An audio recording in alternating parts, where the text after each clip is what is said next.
በቅርቡ ኢትዮሪካ የተሰኘም የቴዲ አፍሮ አልበም ወደ አድማጭ መድረሱ ይታወቃል። የዚህን አልበም መውጣት ተከትሎም የቴዲ አፍሮ የቅርብ ሰዎች ታስረዋል፣ እንግልት ደርሶባቸዋል፣ እንዲሁም ስቱዲዮው ዘረፋ ደርሶበታል የሚሉ በርካታ መረጃዎች ሲሰራጩ ቆይቷል።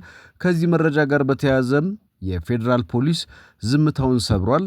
ምንድን የተከሰተው ነገር? መረጃው እውነት ነው ወይ? የፌዴራል ፖሊስስ ምን አለ?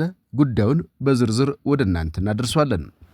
እንግዲህ ኢትዮሪካ አልበም ከ100 ሚሊዮን በላይ ተመልካች አግኝቶ በሶሻል ሚዲያው ተወዳጅነትን አትርፏል። ቴዲ አፍሮ እንግዲህ በመላው ዓለም ላይ ያሉ ኢትዮጵያውያን አልበሙን ተከታትለው አድምጠውለታል። እንዲሁም ሪከርድ ሰብሯል። በተለይ ደግሞ ከሰዋሰው ጋር ውሉን ማቋረጡ ይታወቃል። ከዛ ውል ቀድሞ ከተከፈለው ገንዘብ በላይ እንደሚያገኝም በዩቲዩብ ክፍያ ይገመታልና ቴዲ አፍሮ በተለይ የዩቲዩብ አልጎሪዝም ግራ እስኪገባው ድረስ ነው እይታ ያገኘው። ይህም ደግሞ በኢትዮጵያ የሙዚቃ ኢንዱስትሪ ውስጥ በተለይ በሶሻል ሚዲያ ለየት ያለ ሁነት ሆኖ ተመልክተውታል በርካቶች። እንግዲህ ከዚህ ጋር በተያያዘ የቴዲ አፍሮ የቅርብ ሰዎች እንግልት፣ እስር ደርሶባቸዋል። እንዲሁም አልበሙን ሲያዳምጡ የነበሩ ሰዎች ታስረዋል የሚባሉ ጉዳዮች ነበሩ። ነገር ግን የፌዴራል ፖሊስ ዝምታውን ከሰበረ በኋላ በቴዲ አፍሮ አልበምና በቴዲ አፍሮ ዙሪያ ባሉ ሰዎች ጉዳይ መግለጫ አውጥቷል። ያለውን ነገር ዝርዝር ጉዳዩን አጋርቷል። ቴዲ አፍሮ እስካሁን ድረስ በጉዳዩ ላይ ምንም አላለም።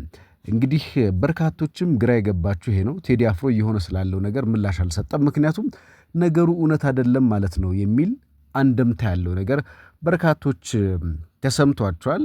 ፌዴራል ፖሊስ ምላሽ ሰጥቷል። በተለይ ደግሞ የቴዲ አፍሮ ስቱዲዮ ዘረፋና የቅርብ ሰዎቹን መታሰር በተመለከተ ዶቼ ቬሌ ሳይቀር አጋርቷል መረጃውን። እንደ ቢቢሲ የመሳሰሉ ዓለም አቀፍ ሚዲያዎች ግን ምንም አላሉም። እናም ዶቼ ቬሌ ከሚያጋራቸው መረጃዎች በመነሳት የግለሰቦችን ጥቆማ ምንጭ በማድረግ ነበረ ዶቼ ቬሌ መረጃውን ያጋራው። አሁን ደግሞ የፌዴራል ፖሊስ ምላሽ ሰጥቷል። የፌዴራል ፖሊስ ምላሽ ምን ይመስላል? ፌዴራል ፖሊስ ከስቱዲዮ ዘረፋ ጋር በተያያዘ ሌሎች ጉዳዮችም ጥርት ያለና ግልጽ ያለውን መረጃ እንደሚከተለው አጋርቷል። ወደ እናንተ እናደርሰዋለን። አብራችሁን ቆዩ። ለቻናላችን አዲስ የሆናችሁ ቤተሰቦች ላይክ፣ ሰብስክራይብ፣ ሼር በማድረግ ቤተሰብ እንድትሆኑ በአክብሮት ጋብዘናል። ወደ መረጃው አለፍን። ፌዴራል ፖሊስ ከቴዲ አፍሮ ጋር በተያያዘ የተሰራጨው የስቱዲዮ ዘረፋ መረጃን መሰረተ ቢስ ክስ ነው በማለት አጣጥሎታል። በከያኒ ቴዎድሮስ ካሳሁን ቴዲ አፍሮ የቅርብ ሰዎች ላይ ተደርጓል የተባለውን እስርና ክልከላ እንዲሁም የስቱዲዮ ዝርፊያ በተመለከተ ምላሽ የሰጡት የፌዴራል ፖሊስ ኃላፊው መረጃው መሰረተ ቢስና ከእውነት የራቀ ነው ሲሉ አስተባብለዋል። የታዋቂው ድምፃዊ ቴዲ አፍሮ ኢትዮሪካ የተሰኘ አልበሙ ለሕዝብ ይፋ ከተደረገ በኋላ በዙሪያው ያሉ ሰዎች እስርና እንግልት ተፈጽሞባቸዋል።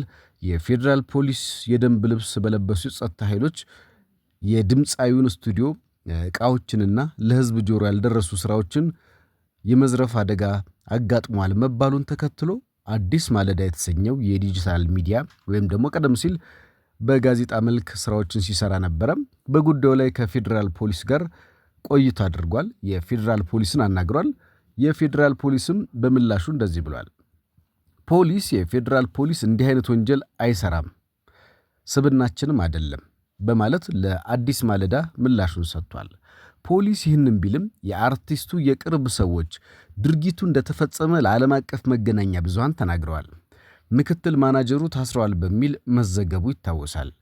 ከአዲስ ማለዳ ጋር ቆይታ ያደረጉት በፌዴራል ፖሊስ የወንጀል መምሪያ ኦፕሬሽን ዋና ኃላፊ ምክትል ኮሚሽነር ሙሊሳ አብዲሳ ፌዴራል ፖሊስ የሚሰራው በሕግና በሕግ ብቻ ነው ብለዋል።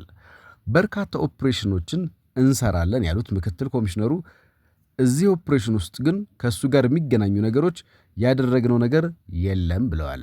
እናም እስርና እንግልቱ ወይም ደግሞ የቴዲ አፍሮ ቅርብ ሰዎች የተባሉ ታሰሩና ተንገላቱ የተባለ ስቱዲዮ ዘረፋ ምንድን ነው? የፈጠራ ወሬ ወይስ ደግሞ ተከስቶ ነገርየው በዝምታ የታለፈ አሊያም ደግሞ የፌዴራል ፖሊስ ደብቋል?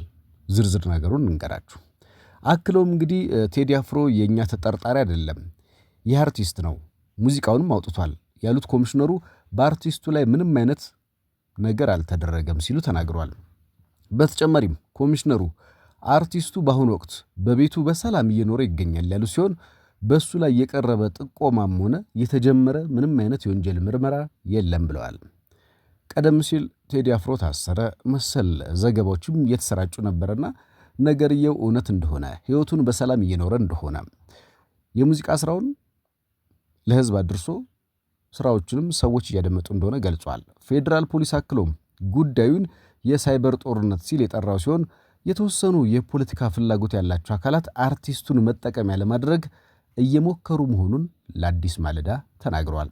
በእርግጥ በርካቶች ከአልበሙ መውጣት በኋላ በተለያየ መንገድ ዘፈኖችን ሲተረጉሙና በገባቸው በተረዱት መንገድ ሲያብራሩ ቆይተዋል። እንግዲህ በየቀኑ ሺህ የሆነ ሐሰተኛ መረጃ ይፈጠራል ያሉት ኮማንደሩ፣ ስለዚህ አርቲስቱን እንደመያዣ አድርገው የፖለቲካ አጀንዳ ማድረግ የሚፈልጉትን እያየን ነው ብለዋል።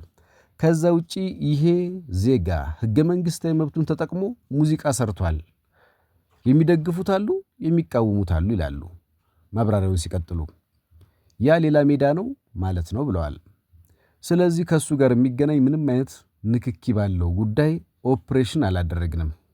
ህግ ጥሶ ከተገኘ እንደ ማንኛውም ሰው ደግሞ ሊጠየቅ የሚችልበት ሁኔታ አለ፣ እንደ ማንኛውም ዜጋ እስካሁን ድረስ በማለት ይሄ መሰረተ ቢስና በህዝቡ ላይ ሽብር ለመፍጠር የሚደረግ የሳይበር ጦርነት ነው ሲሉ የፌዴራል ፖሊስ ኃላፊው ከአዲስ ማለዳ ጋር በነበራቸው ቆይታ ተናግረዋል። የጸጥታ ተቋሙ አሰራሩን ከባህላዊ ወደ ቴክኖሎጂ መቀየር ላይ ነው ያሉት ኮሚሽነሩ ዝም ብሎ በሰው ንግግር ወይም በሰው ዘፈን ምክንያት የሚታሰሩበት ዘመን ማለፉን አጽንኦት ሰጥተው ጠቁመዋል። ስለዚህ ነገርየው የፈጠራ ወሬ የተፈበረከ ነገር እንጂ በቴዲ አፍሮ የቅርብ ሰዎች ላይም ሆነ በቴዲ አፍሮ ስቱዲዮ ላይ የደረሰ ዘረፋ የለም። ይህ ደግሞ የቴዲ አፍሮን ሙዚቃና ስራዎች ለፖለቲካ አጀንዳ መዋል የሚፈልጉ ቴዲ አፍሮን መነሻ በማድረግ ቴዲ አፍሮን በመንተራስ ሌሎች ዓላማ ያላቸው ሰዎች ድርጊት ነው ብለዋል። ሰው እንደዚህ ዘፈንክ ተብሎ የሚታሰርበት ነገር ተቋሙ ግራጁዌት አድርጎ አልፎታል። ወንጀል ከሰራ ማንኛውም ሰው ይጠየቃል። የመንግስት አሰራርንም ወይም አመራርን ቢሆን ባለስልጣንም ቢሆን ሊጠየቅ ይችላል። በማስረጃ ላይ ተመስርቶ ይጠየቃል። ወንጀል ያልሰራ ደግሞ በፍጹም አይጠየቅም ያሉት ኮሚሽነሩ አርቲስቱ ህገ መንግስታዊ መብቱን ተጠቅሞ ሙዚቃ የመስራት መብት አለው ብለዋል። አስቀድሞም ጋዜጣዊ መግለጫውን በተመለከተ መንግስት ከለከለ የሚለው ሐሳብ መጀመሪያውኑ መሰረተ ቢስ ነው በማለት ተናግረዋል። ሰው የታገለው እንዲህ አይነት መብቶችን እንዲከበሩለት ነው። እኛም እንደ ህግ አክባሪ ወይም አስከባሪ የምንሰራ ይሄንን ነው። ከአርቲስቱ ጋር የሚገናኝ ምንም አይነት ጥቆማም ሆነ ምርመራ የለንም ሲሉ ምላሻቸውን ሰጥተዋል። በተጨማሪም አርቲስቱ ስራዎቹን በተመለከተ በዚህ ዘመን በዲጂታል ዘመን ለምን መግለጫ አልሰጠም በማለት ጥያቄ አዘል መልስ የሰጡ ሲሆን የትም ሆኖ መስጠት አይችልም፣ ለምሳሌ ህዝቡ ማየት ያለበት እንደዚህ አይነት ነገር ነው በማለት ውድቅ አድርገዋል። ብዙ ኦፕሬሽኖችን በየቀኑ እንሰራለን ያለው ፖሊስ ከአርቲስቱ ጋር የተገናኘ የሰራው ስራ ወይም ኦፕሬሽን እንደሌለ ነው። ለህዝባችን ባለን ሚዲያ ፕላትፎርም መረጃ እያደረስን ነው። ኮሚሽኑ በድጋሚ ከአርቲስቱ ጋር የሚገናኝ ምንም አይነት ጥያቄ ጥቆማ አልደረሰኝም ያለ ሲሆን ያደረግነውም ምንም ነገር የለም። አርቲስቱ ሆኖ በሙዚቃ የፈለገውን ሐሳብ የመያዝ ህገ መንግስታዊ መብት አለው። በመሆኑም ፖሊስ ያለ ማስረጃ